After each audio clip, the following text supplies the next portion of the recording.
Parliament budget സമ്മേളനത്തിന് തുടക്കമായി. ജനങ്ങൾക്ക് ഊർജം നൽകുന്നതാകും ഈ ബജറ്റ് എന്ന് പ്രധാനമന്ത്രി നരേന്ദ്രമോദി രാജ്യത്തെ അഭിസംബോധന ചെയ്ത് സംസാരിക്കവേ പറഞ്ഞു. മഹാലക്ഷ്മിയെ വണങ്ങിക്കൊണ്ടായിരുന്നു അദ്ദേഹം സംസാരിക്കാൻ തുടങ്ങിയത്. അദ്ദേഹത്തിന്റെ വാക്കുകൾ ഇങ്ങനെയാണ്: നമ്മുടെ രാജ്യത്തുള്ള പാവപ്പെട്ടവരെയും ഇടത്തരക്കാരെയും ലക്ഷ്മി ദേവി തുടർന്നും അനുഗ്രഹിക്കട്ടെ എന്ന് പ്രാർത്ഥിക്കുകയാണ്. ഒരു ജനാധിപത്യ രാഷ്ട്രമെന്ന നിലയിൽ ഇന്ത്യ 75-ാം വർഷം പൂർത്തിയാക്കിയതെന്ന് അതിൽ അഭിമാനകരമായ നേട്ടമാണ്. ആഗോളതലത്തിൽ മികച്ച രീതിയിൽ നിലയുറപ്പിക്കാൻ ഇന്ത്യക്ക് കഴിഞ്ഞു. മൂന്നാമതും അധികാരത്തിൽ തുടരാനുള്ള വിശ്വാസം തന്നിൽ അർപ്പിച്ചത് ജനങ്ങളാണ്. മൂന്നാം ടേമിലെ ആദ്യ സമ്പൂർണ്ണ ബജറ്റാണിത്. 2047-ൽ ഇന്ത്യ സ്വാതന്ത്ര്യത്തിന്റെ 100-ാം വർഷം പൂർത്തിയാകുമ്പോൾ വികസിത ഭാരതം എന്ന ലക്ഷ്യം നിറവേറ്റുമെന്നും ഈ ബജറ്റ് ജനങ്ങൾക്ക് പുതിയ ഊർജം നൽകുമെന്നും ആത്മവിശ്വാസത്തോടെ പറയാൻ തനിക്ക് കഴിയുമെന്നും അദ്ദേഹം വ്യക്തമാക്കുന്നു. പരിഷ്കാരങ്ങൾക്ക് ശക്തി പകരുകയാണ് ഈ ബജറ്റിന്റെ ലക്ഷ്യം. എല്ലാ തവണത്തെയും പോലെ തന്നെ നിർണായക ബില്ലുകൾ ഈ സമ്മേളനത്തിലുണ്ട്. യുവതലമുറയുടെ ലക്ഷ്യങ്ങൾ പൂർത്തീകരിക്കുകയെന്നത് സർക്കാരിന്റെ ദൗത്യമാണ്. സ്ത്രീ ശാക്തീകരണത്തിന് പ്രാധാന്യം നൽകുന്ന സർക്കാരാണിത്. ഈ ബജറ്റ് സമ്മേളനം സുഗമമായി കൊണ്ടുപോകാൻ പ്രതിപക്ഷ സഹകരണം ആവശ്യമാണ് എന്നും പ്രധാനമന്ത്രി വ്യക്തമാക്കുന്നു.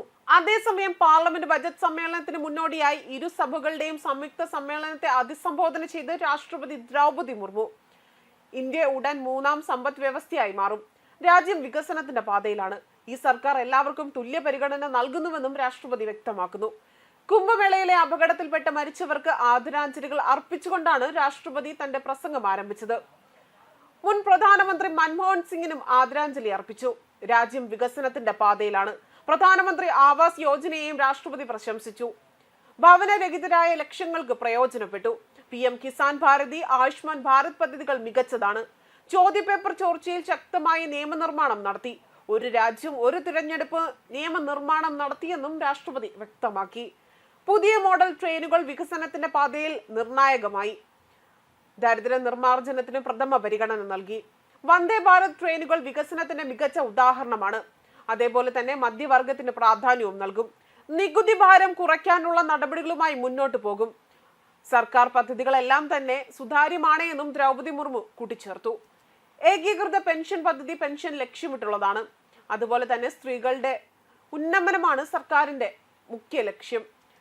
പുതിയ ആശങ്കകളുടെ ആഗോള കേന്ദ്രമായി ഇന്ത്യയെ മാറ്റുകയാണ് ഈ സർക്കാരിന്റെ ലക്ഷ്യമെന്നും ഡിജിറ്റൽ സാങ്കേതിക വിദ്യയിൽ നിന്ന് ലോകത്തിലെ പ്രധാന രാജ്യമാണ് ഇന്ന് ഇന്ത്യ.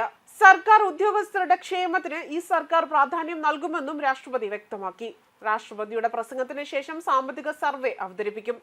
വനിതകളെ ലക്ഷ്യമിട്ട് കൂടുതൽ തൊഴിൽ അവസരങ്ങൾ സൃഷ്ടിക്കപ്പെട്ടത് ഉൾപ്പെടെ സാമ്പത്തിക സർവേ റിപ്പോർട്ടിൽ ഉയർത്തിയിട്ടുണ്ട്.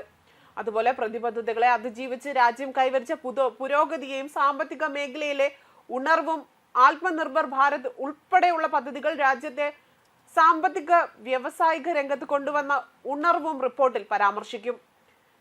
JPC അംഗീകരിച്ച വഖഫ് ബില്ല് ഉൾപ്പെടെ ഈ സമ്മേളനത്തിൽ പാർലമെന്റ് ചർച്ച ചെയ്യും.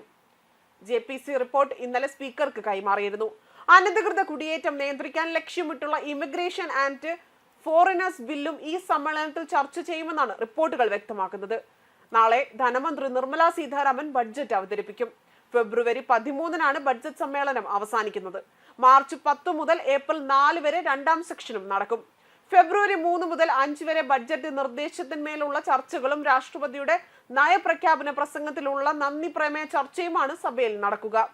ന്യൂസ് ഡെസ്ക് കർമ്മ ന്യൂസ്.